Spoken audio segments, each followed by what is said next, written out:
All right, if you got something specific you want me to go over, you can just type it in the chat bar and we'll just go from there.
I wonder if you're on your phone, if you can even enter the chat stuff.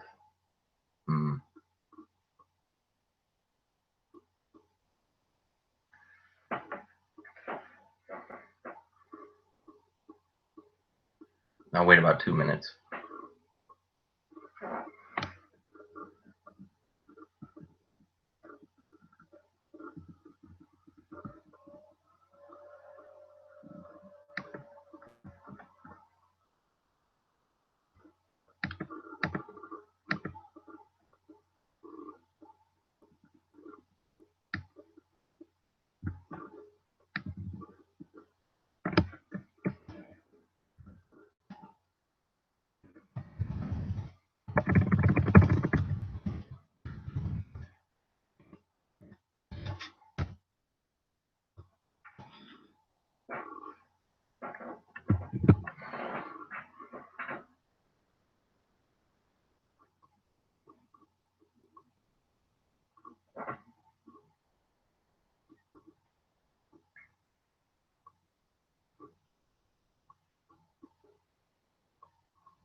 All right, well, I guess I'll just go through each of the learning targets the best I can. I don't know if we're just going to have to try this out another time to work out the problems, but I don't know. I've never done a live stream on either end for participating in one. So, all right, so we'll go through the first one.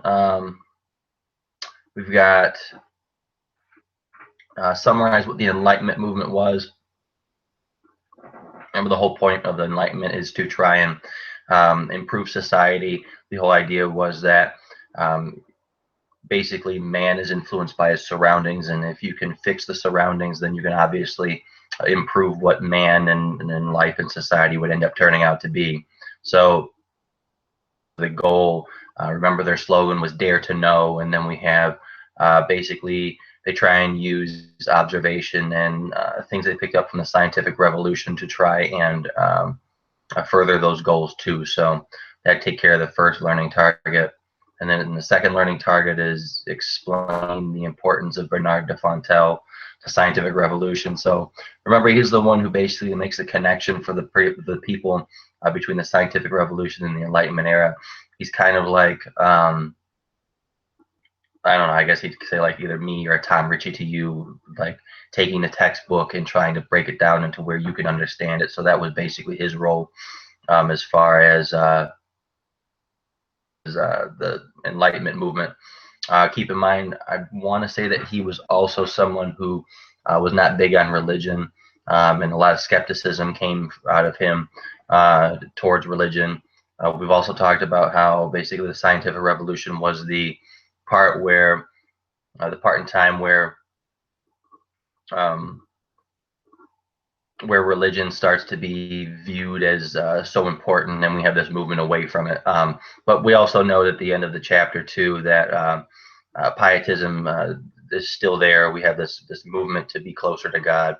We saw that attendance for church was still at 95% for Catholics, and we saw that we had Methodism that was starting to start up in so. Explain how views towards religion compared to that of previous eras. The other thing too is that you had when you had Newton and I can't remember the other person's name off the top of my head, but it was in the lecture. Goals were not to try and undermine religion. Their whole thing was to try and still glorify and prop up uh, religion and God and Jesus. So the new thinkers were kind of trying to undermine that and tear it down. You know that you had with Diderot or Diderot. I don't know how to pronounce his name specifically. He was a big atheist and really didn't like religion at all. And then we also had others, and it might have been him, that thought that religion wasn't even necessary. You could really lead a moral life without it. So then you have Voltaire, who thought basically just preach religious tolerance, and then you had you had that interaction with other cultures where he kind of made an opportunity to make fun of, oh, look at these people, they've lived off in this land for so long, and how did they ever exist without Christianity and religion? So obviously, he didn't feel that religion was all that important. So let's see, nope, still nothing in the chat section. Let's see, 4, travel literature. That was something that seemed to be a sore point for us in the class. Traveler literature was basically literature that was created from people who had done some of the traveling around through the European expansion phase. You'd have stories coming back from people who went and saw North and South America, over in Asia as well. One of the other things we talked about with traveler literature too was one of the ways they did that was people would criticize their own government too, by making observations that would be very dangerous to them, but they would go ahead and write it in a fictional setting. With the Persian letters was one of them, where they basically made fun of the Catholic Church. Remember that free speech wasn't all that popular. Really, the only place you had it in Europe was probably England. Right under a specific name that wasn't yours as an alias, and you would publish it in another country, all to go through the means of trying to avoid some sort of persecution in the future. Identify what and who the philosophes were, compare the contributions to the Enlightenment Era. You did a row with the encyclopedia. Oh, the other thing too, I want to roll back to with cultural relativism. If you don't remember what that is, that's where you start, because of the exposure to other cultures, that you start to rank where you're at. Remember, it was a big surprise. We talked back in chapter 14. It was a big surprise to the Europeans when they showed up to some parts of Asia, specifically China, that the Chinese were actually more advanced than they were, or at least at the very worst on the same page as them as far as technology and innovation. And so it was a bit of a surprise, and that's where, including with the, just sent me a message. Well, let's see. Hold on.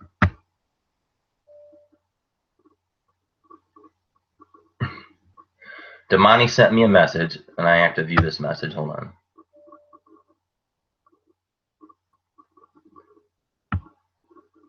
Damani sent me a message saying, "We on." You gotta be a little bit more elaborate than that, my friend. All right. Let me see. Damani making me lose my train of thought. Oh, cultural. We also have the noble savage. Remember, the noble savage is someone who religion, doesn't know anything about European ways, but is somehow seen as being happier than anyone that they've ever come into contact with. So just keep that in mind. That has been a topic of a DBQ in the past. So there's a chance you probably won't see that again because they'll come up with something new. But just in case, there'll probably end up coming up in some sort of test in May because it has to deal with European expansion. Voltaire, he's considered one of the best and more influential Enlightenment thinkers. Remember, he was one of the few, if I recall, one of the few men who actually thought that women should be on the same page, same level as men. Where you didn't have that with, I want to say it was Rousseau. It was we did take a look at an excerpt in your textbook with Mary Wollstonecraft. I don't remember who the other person was. I want to say it was Rousseau. Basically, he had, whoever the gentleman was, basically had this whole, this is how women should be, and it was that constant message that we've been talking about since the beginning of the Renaissance. And then you have Mary, who's sitting here basically firing back and trying to tear down his argument, saying things like, men are sitting here saying that they shouldn't be ruled by absolute rulers, but then don't have any problem with making sure that women are ruled by men. So, I mean, she was just pointing out the hypocrisy in his little speeches and things like that. There are a few more in there, but you could be able to easily look them up from the activity that you did in class. That would have been on the first lesson. Before I keep going, hopefully somebody can put up a question in the chat section. All of these, if you don't need all of them. So I'll wait about a minute and see if you can put anything up. Or at the very worst, email me a question and I can just do it that way if the chat bar is not working.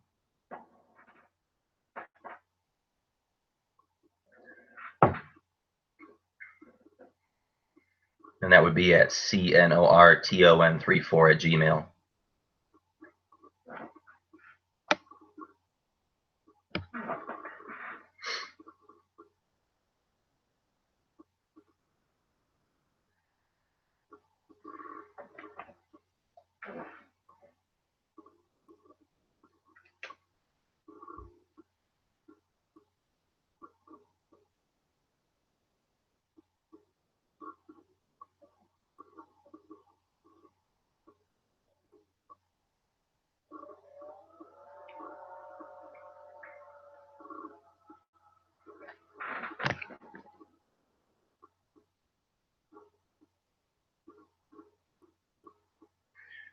Or at the very worst, if you can't do anything but be on your phone, you can send me a tweet at Mr. Norton34 and I can get it that way. Trying to give you all sorts of options.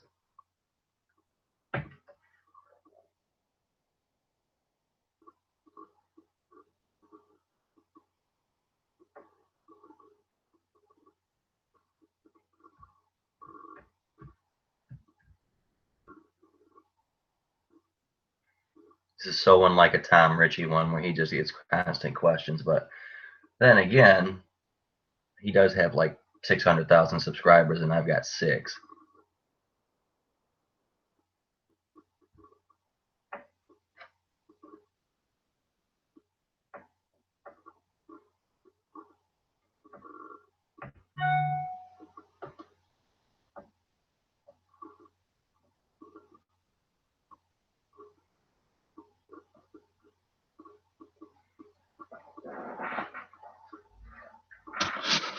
I think I left off at, when was it?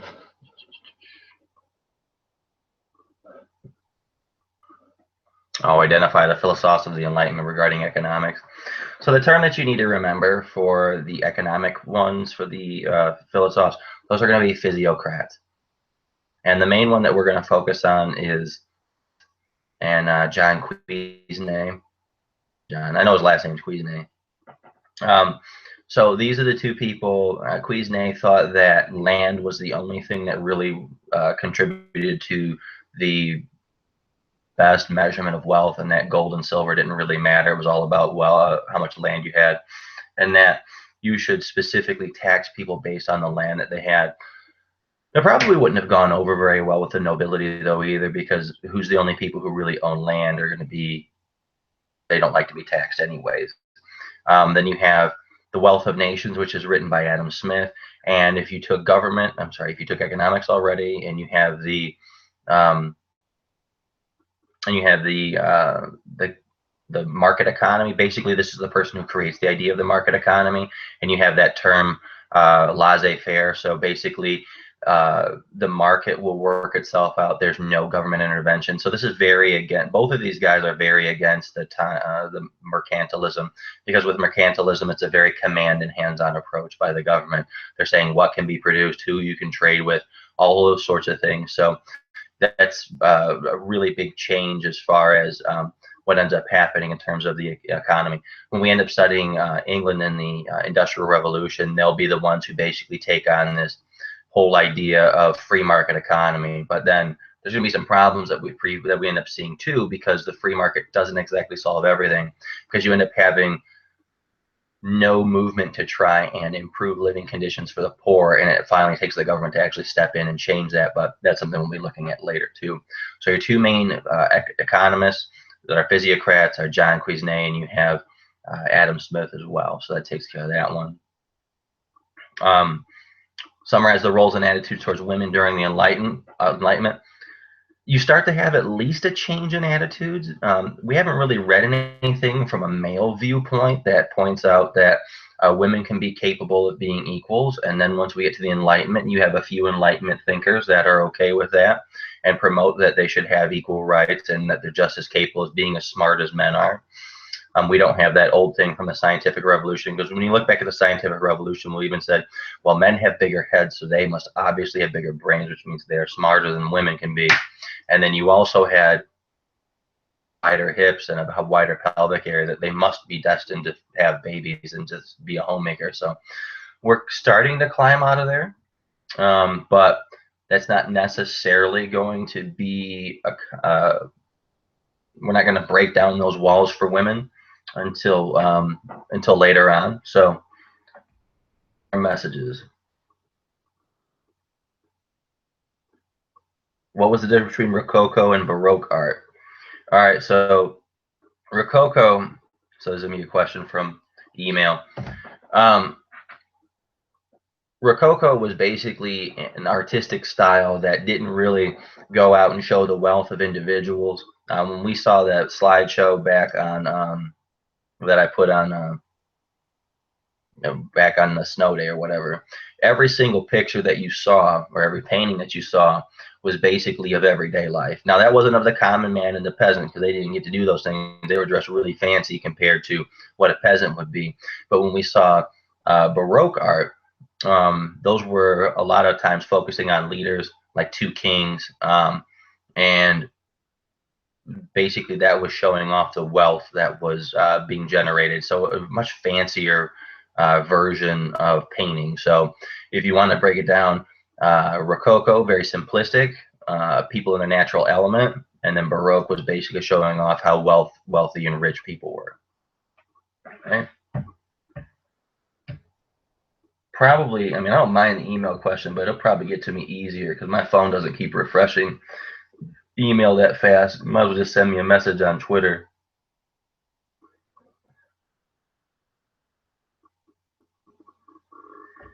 I don't know if you can see the chat. Let me see.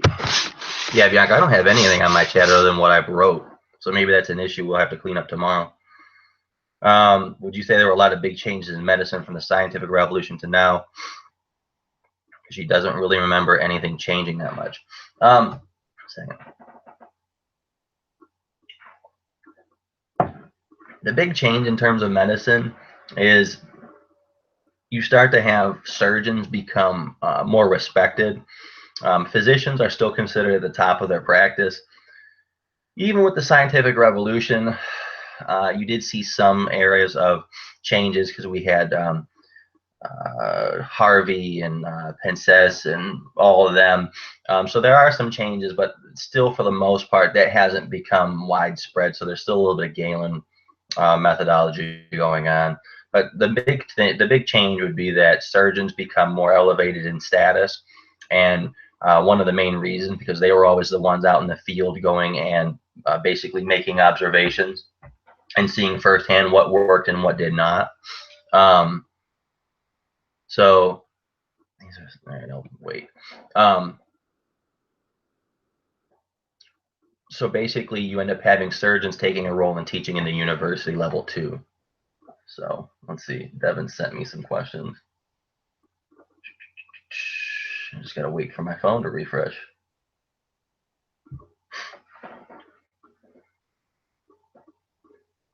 I have no idea why I can't see this. This is frustrating. Talk about Bernard Madison. I did that. I can do it again. Bernard de Fontenelle was the person who. Can he even see this? No, I cannot see this. Got to recap 18th. All right, so here's some of them. So I'll just go through them in order. You'll have to show me what I screwed up on tomorrow when we get in class. Bernard de Fontenelle, that's the person who, he was the very first person I talked about in class. So if you weren't there, it's not me throwing shade. That's just saying if you weren't there because we've had some absences recently. He's the person who basically made the connections from the scientific revolution to the people in the 18th century, like the nobility, and basically broke it down for them. Like I said earlier in the video or in the stream, like the Tom Ritchie, where the things you don't understand in the textbook, maybe it's too confusing for you. He breaks it down easier for you. What I'm trying to do right now, breaking it down easier for you. So that was the main thing. And so Madison, if you're looking for him in your textbook, he'd be in like your first 2 pages in your chapter. Bianca, I got yours. Impact of Methodism and Pietism. I can do that again. Methodism was basically started by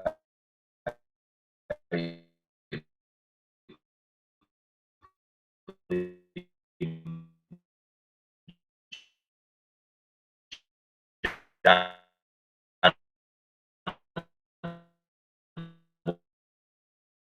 Wesley movement going on.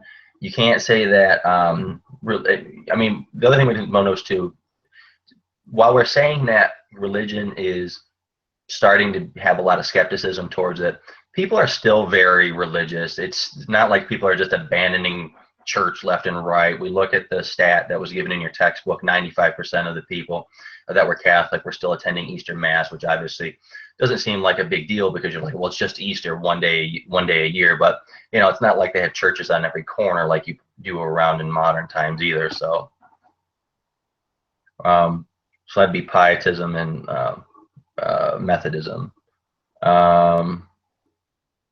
Deism. Deism is deism, if I recall. Yeah, deism is basically God exists. But he doesn't do anything. He doesn't answer prayers, so it's a waste of time. He just kind of sits back and has this hands-off approach.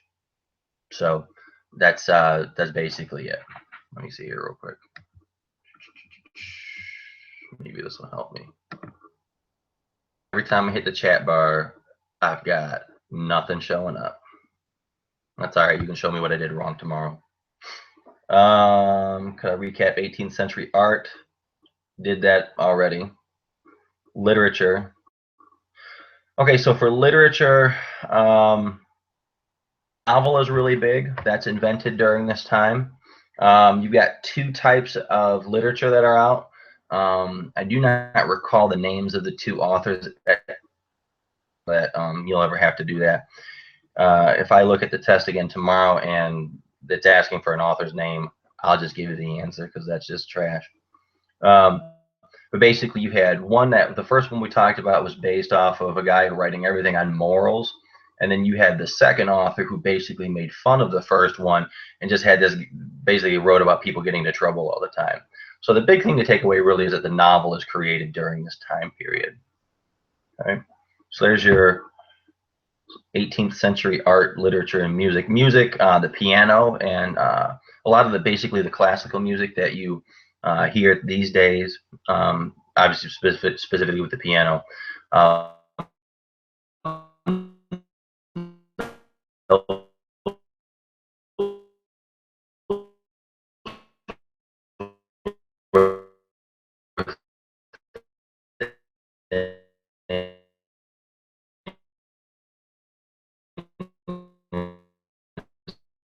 It's like the magical flute, I think it was.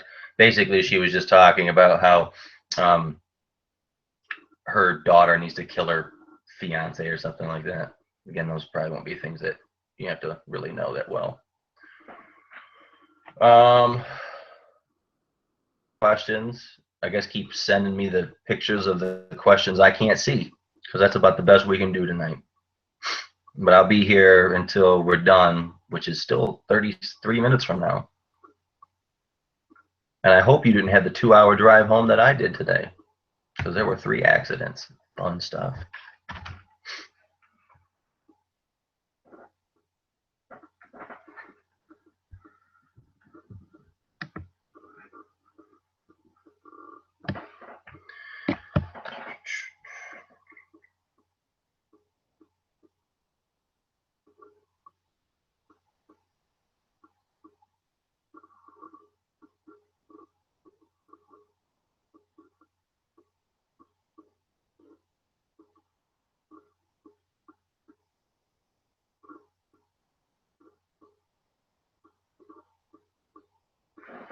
Give me a second here.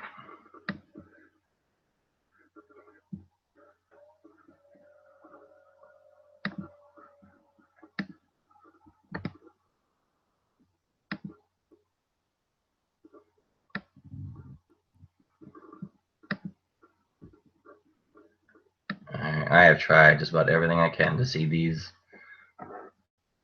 message board, and cannot find it at all. And of course, my phone wants to keep crapping out and says that I can't catch my email. Let's try it this way.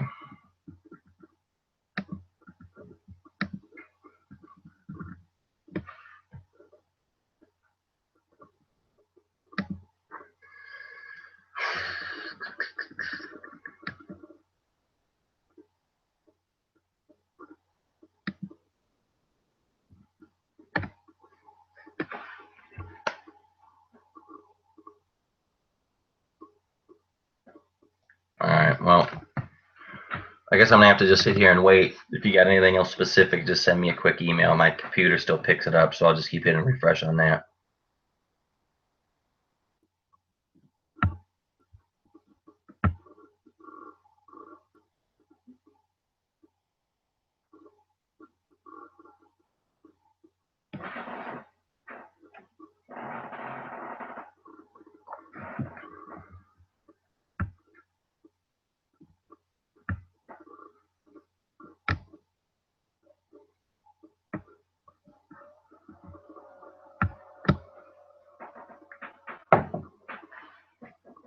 Or I could probably just go through the other learning targets. That'd probably be fine. I wish you could see what I see. Everything I typed and then nothing else. Because I even typed all the learning targets in this thing, and it didn't do anything. All right, so let's see. I already did art, music, and literature for Devin. Oh, high culture and popular culture. Remember, high culture is going to be your upper class, your aristocracy. They were really big into literature. You had a lot of books that were being published during this time. They drank more of the, like, what you would consider hard liquor today, where the common thing for the popular culture. They had two different types of education too. We had high culture education and popular culture education. So the high culture education basically talked about schooling. It taught people how to read and write. For the boys, you had basically schools that prepared them for careers once they became older. And then you had for girls, the school was basically for basically trying to become a housewife and a good mother. And then the thoughts on education too is that the purpose of education was to keep people within their social classes. So that's why schooling for the popular culture basically taught them how to be servants. So that's an example of keeping people in their social structures. It'd be like, oh, well, you're poor, so I'm only going to give you the type of training that allows you to only be poor. So it's not a very good time for people who are poor. A lot of the things that we see in terms of changes in intellectual movements. Come on. I got a question here. When it comes to the economics and the summary of their contributions, are you referring to the philosophes' contributions? If so, what were their contributions? All right, give me a second. Let me see. Your philosophes that you should have listed, and I can point directly to the specific activity we did with this. That would have been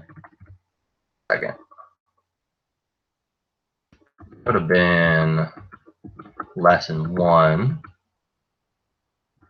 I see that. What was a salon? I'll get to that next. Let's see. This is your last activity 9 in learning, or in lesson 1. It was for learning target 5. So the people you should have listed are Bernard de Fontenelle, which I've mentioned, John Locke, Baron de Montesquieu, Voltaire, Diderot, Rousseau, Baron Paul de Hollenbach, and Marie Jeanne de Con, and I can't say her last name, so I'm going to try.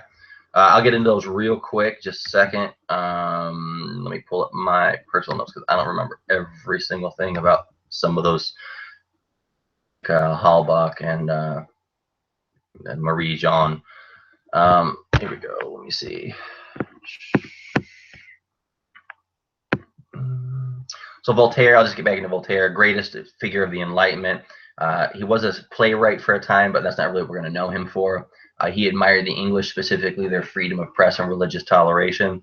So that's the other thing we talked about too, is in class, is a lot of the people that are considered philosophes, these are people in mainland Europe.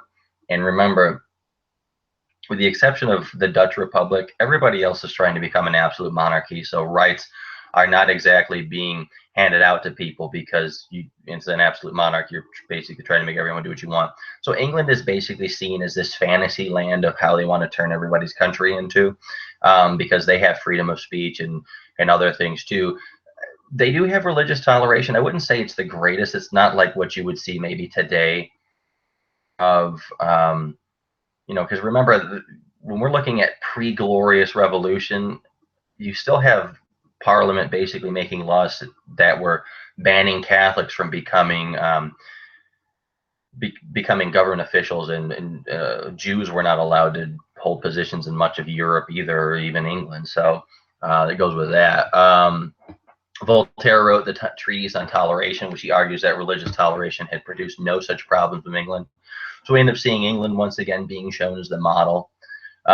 He has this idea that there's a God who created the world, but he stays out of the affairs of men and the world he created. So that goes back to deism. It says God doesn't answer prayers. Jesus was nothing. He wasn't divine or as special as the Bible claims he was. So, so he's claims that all religions that exist, Christianity is the worst. He creates the 28-volume encyclopedia. So that's the main thing to know about him. I believe he does basically go and try and classify people in terms of human race. What else do we have? I already talked about Adam Smith. Halbach wrote The System of Nature. He's a strict atheist too. You got argues that men are simply machines and God doesn't exist. He's one of those people who says that you don't have to have religion to be a moral man. You should know what the difference between right and wrong are without having to have religion tell you that. He's not content with deism, though. He just doesn't want a world with any type of religion, so that's his thing. Heard from other philosophes.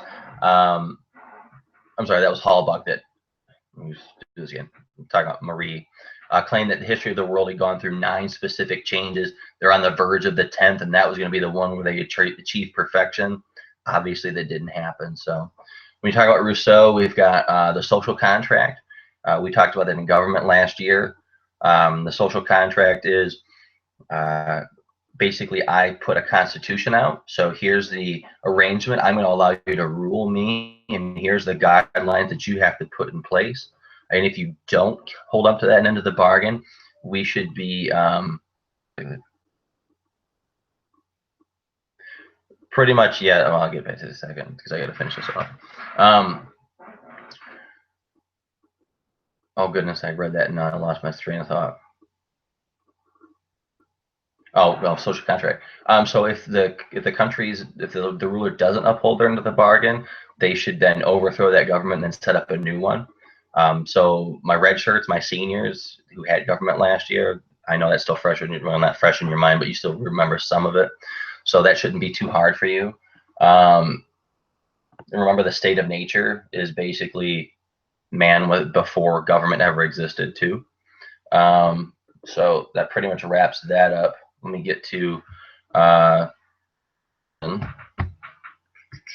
just let me pull it up on my screen here. Do salon first. So Damani, a salon is basically the secret meeting that takes place in the houses of nobles, mainly held, I'm sorry, it was basically hosted by women. So, you know, maybe you were like me when you first read this and you saw salon and you're like, why am I learning about where women get their hair done? That's not how it is. Basically, it's a social party and gathering that's pretty much held in secret because, again, keep in mind that this is taking place in mainland Europe, and absolutism is trying to be put in place. Freedom of speech doesn't exist. So these are the reasons why you have to go ahead and meet in private, because if you said these things out in public and the wrong person saw you say these things, then you could have a whole lot of trouble that you don't want to deal with. The other thing too, remember that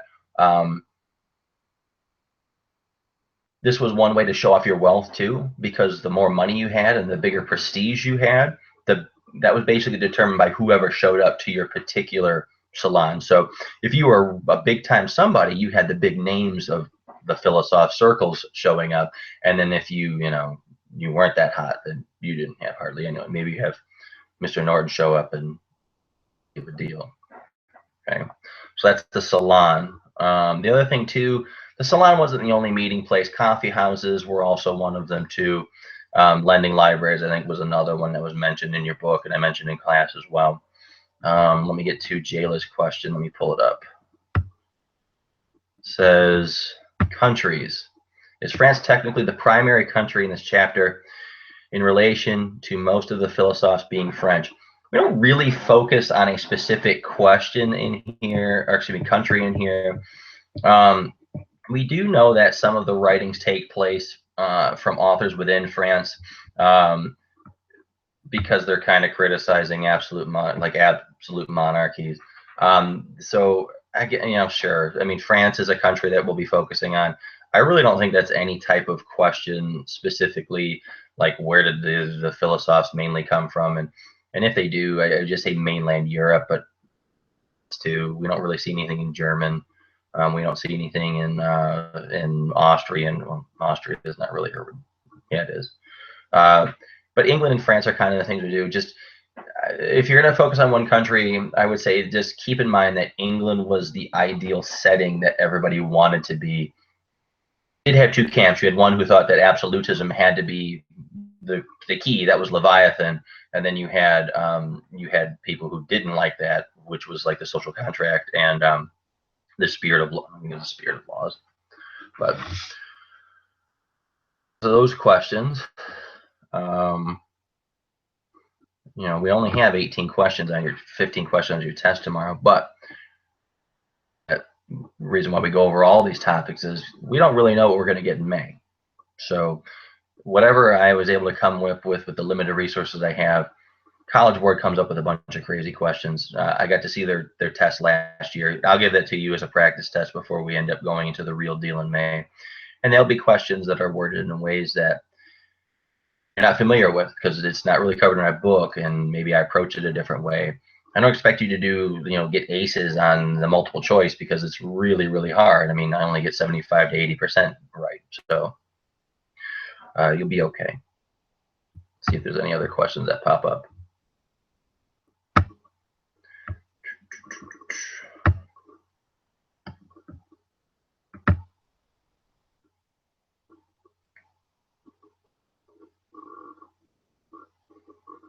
Obviously, I'm not as smooth as Tom Ritchie right now, but Tom's got 10, 12 years of teaching Euro on me.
Let's see, is there anything that I have on here on the right side for me? Criminal justice system, so I'll just go into that rather than just having dead time because we only have about 15 minutes left anyways as it is. The criminal justice system, remember prior to this, capital punishment was big. If it comes up in the future, remember that nobles got the more, I guess you could say, humane execution, which was a beheading, where the lower classes, they were drawn and quartered, and everything had a lot of pain with it, a lot of torture too. The other thing you talked about too is one of the reasons why they thought torture didn't really work, wasn't an effective solution, is if you're like this big tough brute man and you can withstand all this pain, so they can torture you and you probably did something wrong.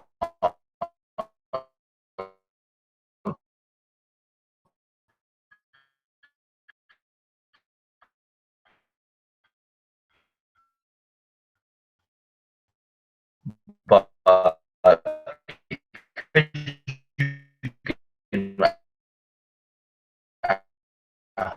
hold out, then guilty. So that becomes a problem. This is where your prison system pretty much starts up, is around this time. So your modern day prison system basically comes out of this time period that we're looking at. What they thought was basically you need to get rid of the death penalty anyways. It obviously wasn't working. You see, it doesn't necessarily work in the United States. Even the United States is the only country in the Western Hemisphere that does not have, that does have some form of capital punishment. Michigan doesn't have it, but there are people trying to bring it back. Because even in states that you have capital punishment, people still kill people. There's still people being executed. So obviously it's not deterring everyone from doing it. Does it deter some people? It could. I mean, I don't plan on killing anybody, but I might think about it even more if I knew I was going to get killed. But then I think I don't want to spend the rest of my life in jail either, so that's good enough for me. But not everybody obviously works that way. So that's some of the things we need to remember when we're talking about reforms in criminal justice system. Maybe you forgot about it. Differentiate the last learning target that I had not covered this evening from your chapter. Differentiate between the ways Christian religious minorities were treated differently than the Jews throughout Europe. So religious toleration is occurring, but it's mainly towards Christians. We know that the Jews basically love to get picked on. They had a Jew tax. If you're Jewish, you were paying a tax. In some cases, they made you live in specific parts of the country. Granted, this predates what we're talking about now. When I look back at Rome, they have a section that's referred to as the Jewish Ghetto, and the reason for that is because that's where they made all the Jews live. We also know that as far as who could tolerate, not who could tolerate, but who did tolerate the Jews, Eastern Europe was the place to go if you were Jewish. And really, it was kind of only Poland, because if we look back at Spain, back in previous chapters with Ferdinand and Isabella, they were kicking out everybody who wasn't Catholic, period. It didn't matter if you were anything. It's just if you weren't Catholic. So if you were Muslims, kicking you out. If you were Jewish, kicking you out. If you were Lutheran, although I don't think they were around at the same time, you were getting kicked out. If you was Catholic or nothing. So basically, Jews continue that whole basically trend of you're just going to get mistreated. And obviously that doesn't end after this. World War II, World War II, you don't really need to go into how they were mistreated. If you don't know by now, you probably didn't do too well in American history or world history prior to getting here. So that is actually all of, let's see, crime and punishment. Damani, I just got that email and I just answered that. So hopefully you sent that after or before or whatever. Hopefully you got that because you sent me a message on Canvas. So that's even slower. I'm telling you, the quickest way to probably do it is just send me a tweet. I hate doing that. I sound like a fool when I say that because apparently, I don't know, I feel like a big dork when I'm like, send me a tweet. And then, of course, you're sitting behind your computer and going, well, that's because you are a big dork. So I just beat you to saying that to herself right now. It's okay. I'll get you back tomorrow.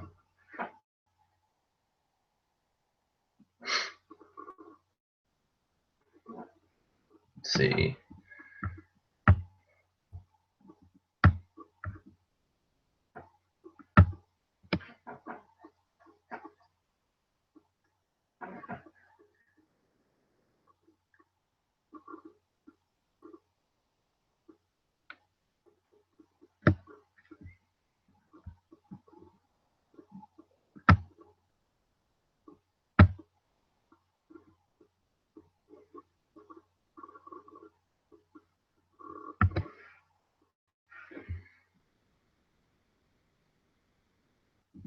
I hope we're good for tomorrow. I mean, I basically just took care of, what, a week's worth of content in 45 minutes.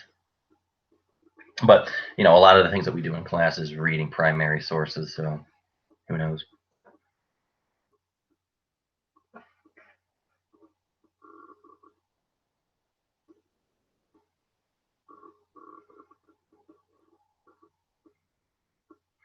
The good thing moving forward is we're actually almost done with Enlightened Absolutism. So as far as what you need to make up for Chapter 18 over break, there's really very little. It's just going to be more of Chapter 19. So French Revolution, there's a lot of Tom Ritchie videos that'll be built in there. That'll probably take care of what you missed for it as far as lecture.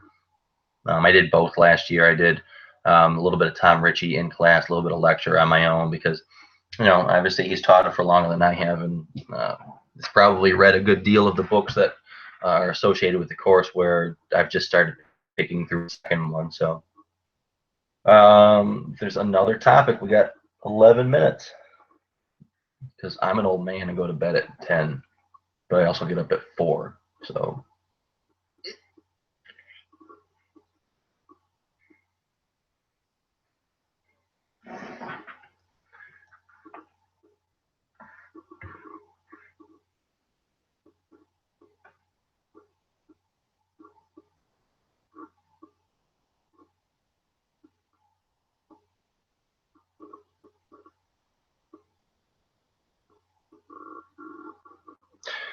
So I guess I can give you 2 options tomorrow. We can take the test and just hang out for the rest of the day, or we can try and plow through as much of Enlightened Absolutism as we can.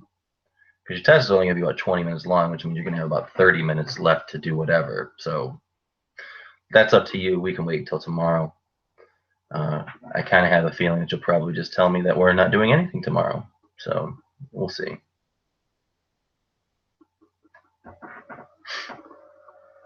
And I am still very irritated that I cannot see the things that you chat, which means you're probably taking as much advantage as you can to make fun of me and call me names. Because you know that I'll cook you if you did it in class.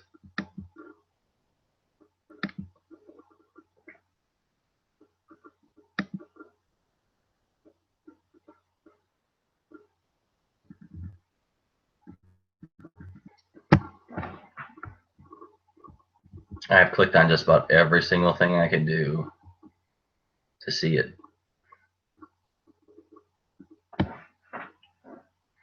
We're up to 8, so that's interesting because we were as high as 6 today. So I don't know who's joining.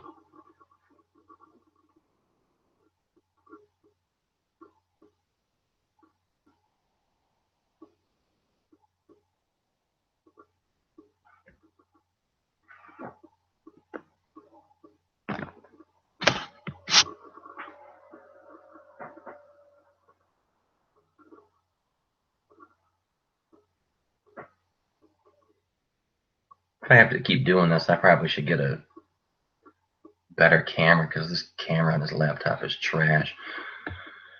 The microphone's probably pretty bad too. I was actually looking up possibilities for that, but with a 2-hour drive home, I didn't have time to go and buy one.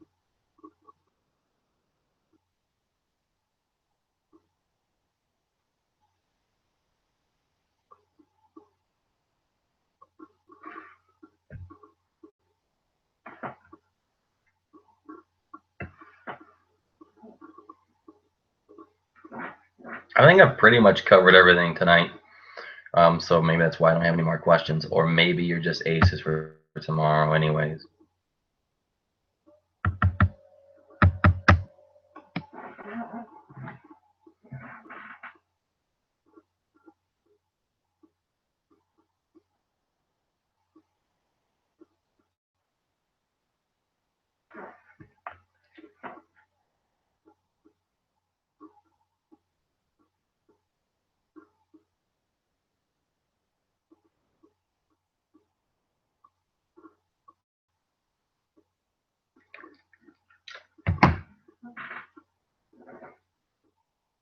So what if I don't get any emails in the next 2 minutes? Just call it a night because there's not going to be me talking about anything else. And what's the point in just staring at a screen, right?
All right, well, that's going to wrap it up.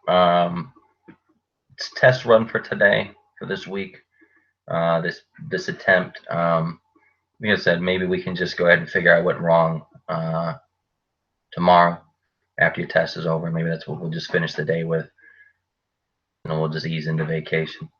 Extra credit if you show up tomorrow. I'll tell you what, take a picture of yourself in front of the review right now. Like in front, like you don't just take a picture of the screen because then you like I took a picture of the screen. I'll give you extra credit for that tomorrow too. So that's it, and I will see you. So you better hurry up and take it now because once I turn it off, I don't know if you can take a picture. I'll give you about a minute.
check email one last time, and then that's it.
All right, let's get to do it. See you tomorrow morning.